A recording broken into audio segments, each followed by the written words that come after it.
캐나다 토론토 공항에서 델타 항공 여객기가 착륙 중 뒤집히며 승객 20여 명이 다쳤습니다. 당시에 아찔했던 착륙 순간 영상이 공개됐습니다. 트럼프 행정부가 불법 이민자 추방에 속도를 내고 있는 가운데 파나마와 과테말라에 이어 코스타리카도 미국에서 오는 이민자들을 받아주겠다고 밝혔습니다. 샌 버나디노의 한 레스토랑 주차장에서 40대 여성이 괴한의 총격에 맞아 숨졌는데 알고 보니 단순 강도가 아니라 계획된 청부 살인으로 드러나 충격을 주고 있습니다. 플러싱에 위치한 한인 성인 데이케어 차량 사고로 한인 여성 1명이 사망하고 3명이 다쳤습니다. 화랑청소년재단의 연례 자선 행사인 사랑의 빛 나눔 음악회가 부에나팍 소스몰에서 열렸습니다.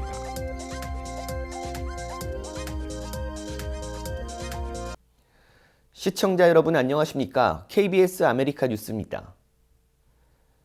캐나다 토론토 공항에서 델타 항공 여객기가 착륙 중 뒤집혀 승객 20여 명이 다쳤는데요. 당시 착륙 순간 영상이 공개됐습니다. 보도에 박일중 기자입니다. 착륙하던 비행기가 땅에 닿는 순간 기울어지면서 오른쪽 날개에 불이 붙습니다. 날개가 떨어져 나간 항공기는 그대로 뒤집힙니다. 다른 각도에서 찍힌 영상에선 비행기가 착륙 직전 좌우로 흔들리는 듯한 모습도 보입니다. It was just incredibly fast. There was a giant firewall down the side. I could actually feel the heat through the glass. And then we were going sideways. 뒤집힌 비행기 안에서 승객들은 안전벨트에 걸린 채 거꾸로 매달렸고 승무원들도 비행기 천정을 밟고 선 상태로 승객들을 탈출시켰습니다. 현지 시각 17일 오후 2시 15분쯤 캐나다 토론토 피어선 국제공항에서 일어난 비행기 전복 사고의 부상자는 21명으로 늘었습니다. 19명은 간단한 치료 후 퇴원했고 2명은 입원 상태지만 생명이 위독하진 않습니다. 사망자는 없었습니다.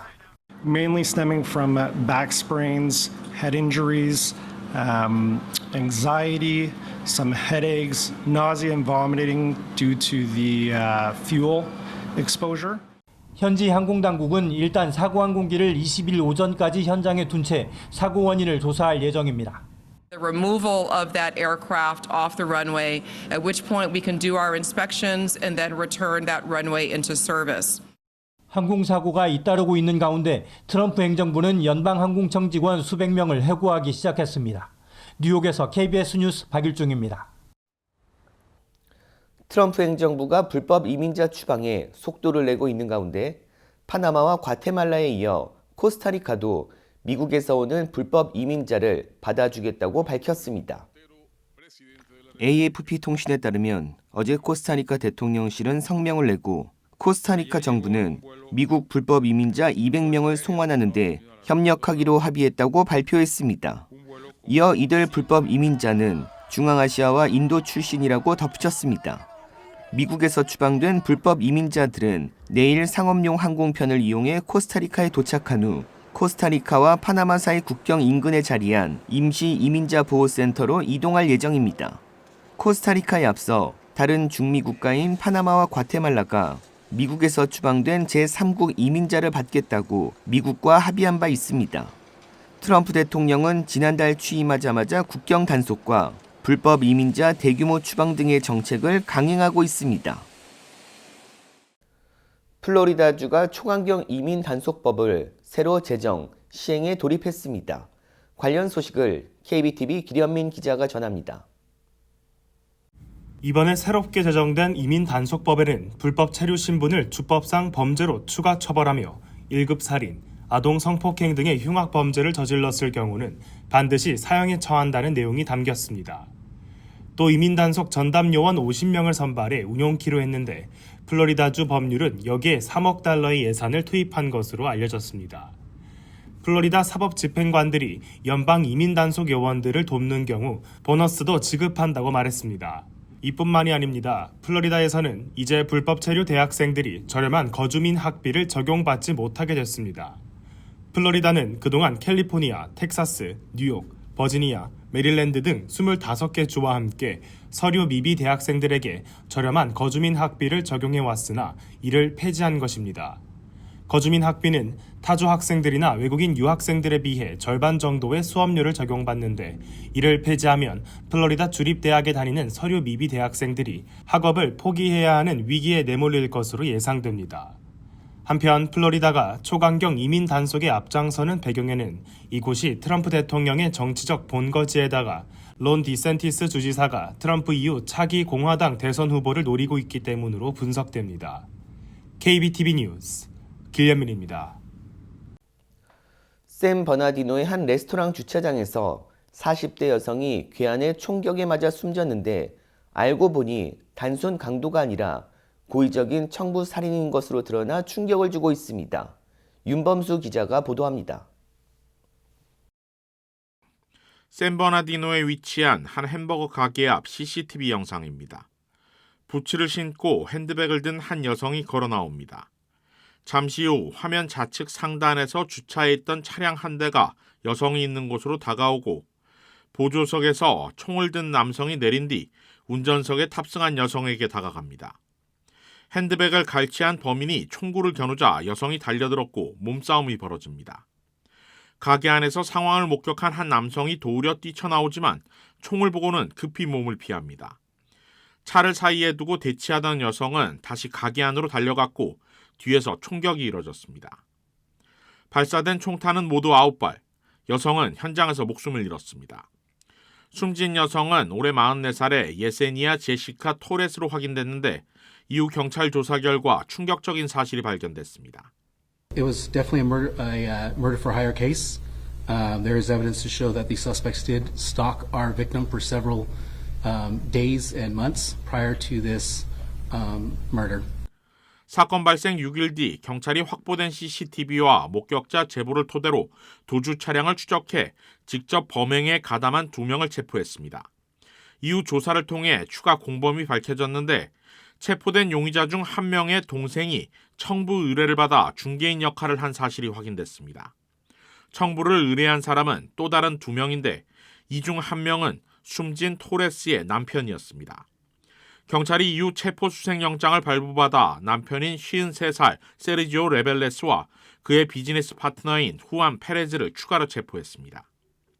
숨진 토레스와 남편 세르지오 레벨레스는 사건이 발생한 햄버거 가게를 포함해 LA와 리버사이드 카운티 등의 여러 개의 비즈니스를 공동으로 소유하고 있었는데 자산만 수백만 달러에 달하는 것으로 확인됐습니다. 부부는 2년 전부터 별거 상태로 이혼 소송을 진행 중이었는데 남편이 자신의 파트너 그리고 다른 3명과 공모해 부인을 청부 살해한 것이었습니다. And so currently what they're each looking at is a count of murder with all the special circumstances that would include lying in wait, financial gain, and the crime committed in the commission of a robbery. 살인과 살인 청부 혐의로 체포된 5명 모두 보석금 없이 구금된 상태로 이들 모두 무죄를 주장하고 있습니다. 이들에 대한 첫 예비 심리는 다음 달 14일로 예정됐습니다. KBS 뉴스 윤범수입니다. 플러싱 인근에서 한인 성인 데이케어 차량이 도로에서 벗어나는 사고로 여성 1명이 숨지고 3명이 부상당했습니다. KBTV 전상희 기자입니다. 지난 14일 오전 은혜 데이케어를 출발해 로스데일 브룩빌 블러바드를 달리던 차량이 선라이즈 고속도로 인근에서 갑자기 중심을 잃고 도로에서 벗어나 나무에 그대로 충돌했습니다.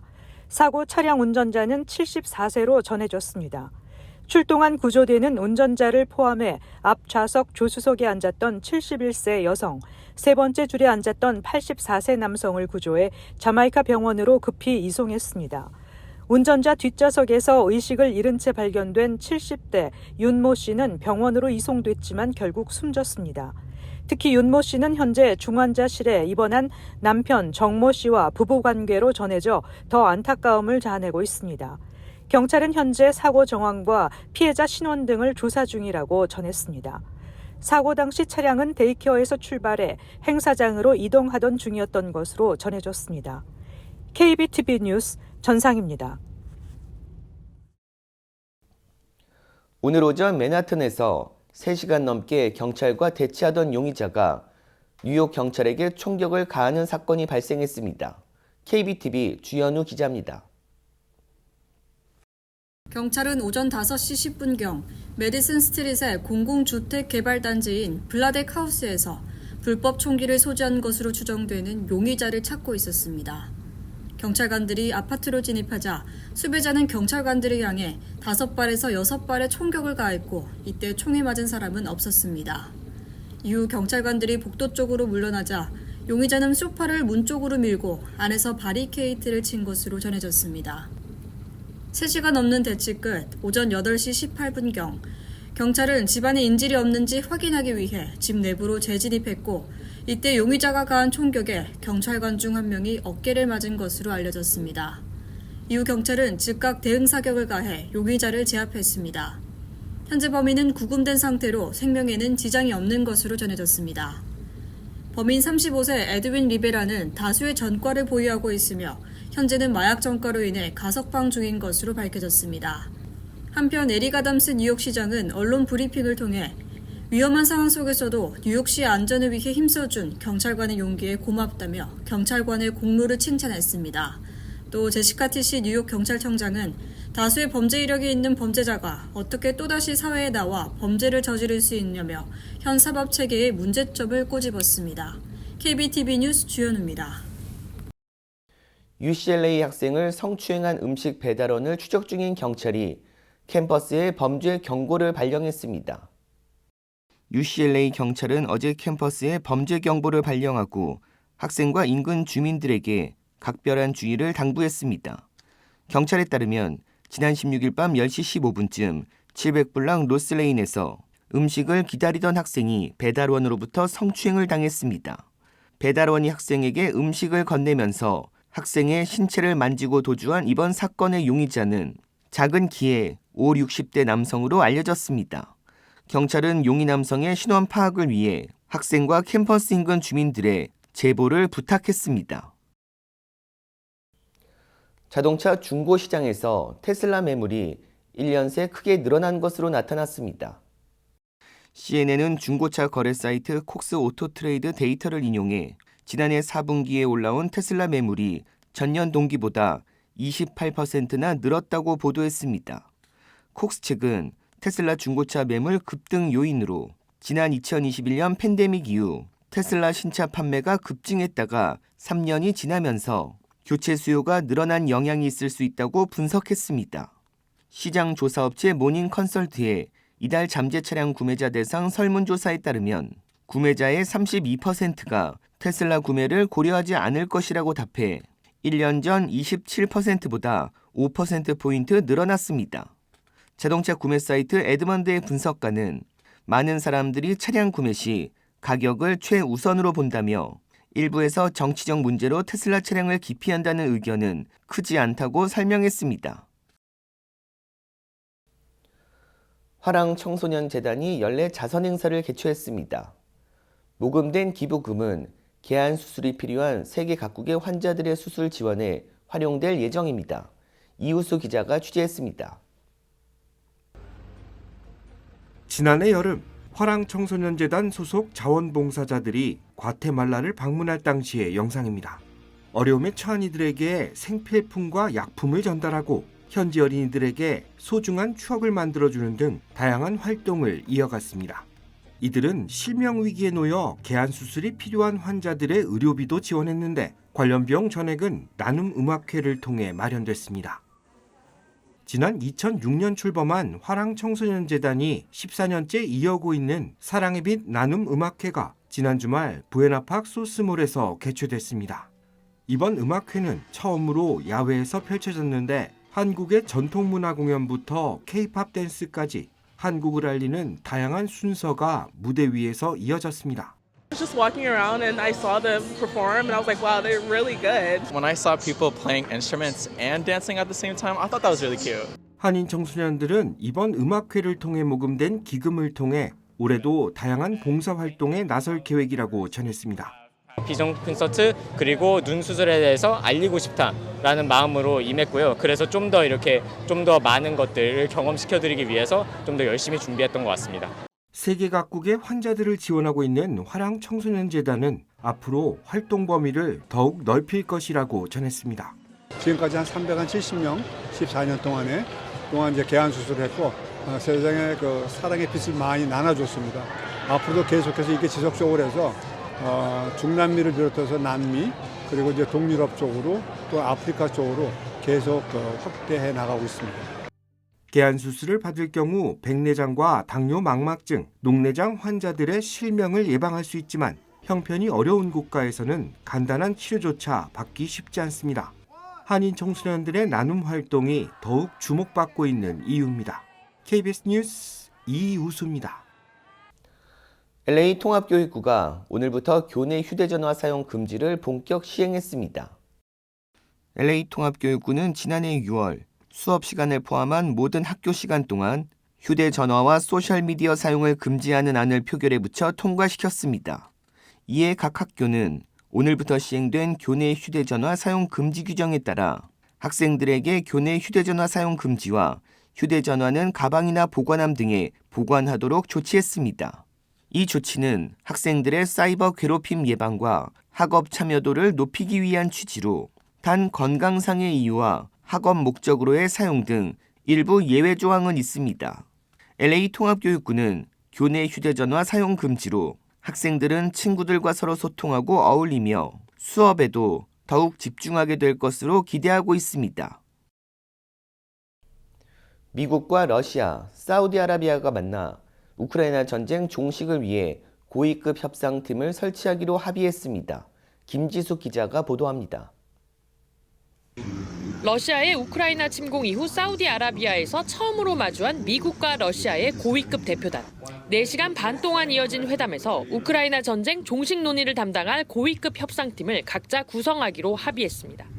We expect to continue to drive that pace to not only end the war, but then to unlock what could be very productive and stabilizing relationships going forward. 미러 양국은 종전 이후 경제적 협력 방안에 대해서도 의견을 나눴습니다. 또 외교 공간 운영 정상화 등 양자 관계를 복원하겠다는 점을 분명히 했습니다. 미국은 종전 협상에서 다뤄질 의제로 우크라이나 영토 문제와 안전보장 방안 등을 거론했지만 그동안 우크라이나 영토 수복과 나토 가입을 반대해온 만큼 구체적 언급은 하지 않았습니다. 회담 내용을 브리핑하면서는 전쟁 대신 분쟁이라는 표현을 쓰기도 했습니다. 특히 모든 당사자의 양보가 필요하다며 미국과 유럽연합이 러시아에 부과했던 경제 제재 해제 가능성까지 시사했습니다. So I would say to you that in order to bring an end to any conflict, there has to be concessions made by all sides. 러시아는 미국이 러시아의 입장을 더 잘 이해하기 시작했다면서 협상 결과에 상당한 만족감을 드러냈습니다. Разговор был, я считаю, очень полезный. Мы не просто слушали, но и слышали друг друга. И у меня есть основания полагать, что американская сторона стала лучше понимать нашу позицию. 우크라이나와 유럽 패싱 우려는 현실이 됐습니다. 미국과 러시아의 긍정적 교감 속에 향후 고위급 협상팀이 우크라이나 전쟁 종전 논의에 속도를 내지 않겠냐는 전망이 나옵니다. 워싱턴에서 KBS 뉴스 김지숙입니다. 부에나팍에서 한인들을 위한 토크쇼가 새롭게 선보였습니다. 지난 주말 부에나팍 소스몰에서 공연 무대가 열렸습니다. KBS 아메리카 출신 김마루 MC가 자신의 이름을 내건 첫 번째 토크쇼 무대로 성공한 기업인, 단체장 등 주요 인사가 아닌 미국에 살고 있는 한인들이 주인공으로 이민 생활의 어려움을 함께 위로하고 소통하는 자리를 마련했습니다. 대단한 업적을 이루고 뭔가 엄청난 성공을 거둔 사람들이 주인공이 아니라 우리와 같은 평범한 이민자들의 약간 서사와 스토리를 무대라는 플랫폼을 통해서 그렇게 나누는. 행사에는 부에나팍 조이산 시장이 연사로 초청돼 한인과 지역 주민들을 위한 행사를 축하했고 직장인들로 구성된 한인 밴드도 열정적인 무대를 선보였습니다. 김 MC는 다양한 주제를 담은 토크 콘서트와 공연을 통해 한인들과 함께 소통하는 무대를 꾸준히 이어나갈 계획이라고 밝혔습니다. 중국이 이례적으로 빅테크 기업 수장들을 한자리에 모았습니다. 김민정 기자가 어떤 의미인지를 짚어봤습니다. 일부가 부를 독점해서는 안 되고 모두가 잘 살아야 한다며 시진핑 주석은 빅테크 기업 때리기에 몰두해왔습니다. 中国要实现共同富裕，让发展成果 중국이 实现共同富裕，让发展成果 빅테크 기업 때리기에 몰두해왔습니다. 实现共同富裕，让发展成果 实现共同富裕，让发展成果 빅테크 기업 때리기에 몰두해왔습니다. 更多更公平惠及全体人民。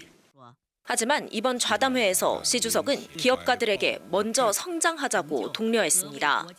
先富促共富，为推进中国式现代化做出新的更大贡献。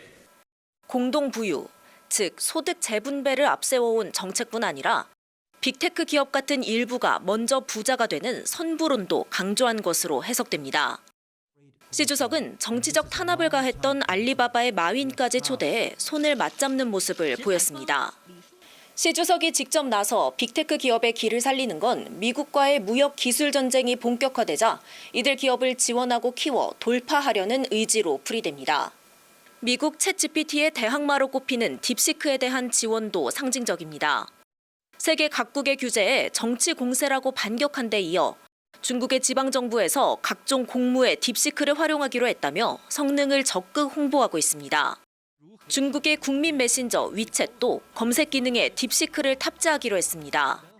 딥시크에 14억 명 규모의 사용자를 한 번에 안겨주는 셈입니다. 베이징에서 KBS 뉴스 김민정입니다.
KBS 아메리카 뉴스 마칩니다.